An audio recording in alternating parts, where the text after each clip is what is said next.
Should I replace the sheet in my microwave? Should I replace the sheet in my microwave? Question from user Suntankisser at Appliances at Reddit.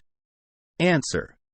Like 99% of the things people post are like, should I still use this? When there is like a hole burned through the metal side. Glad to see someone having proper respect for a microwave. But in this case, the other commenters are totally correct. You could run the microwave fine without that item. But if food got splattered on the part behind it, then it might overheat. Change the way the microwave works. Answer from user Green Loctite at Appliances at Reddit.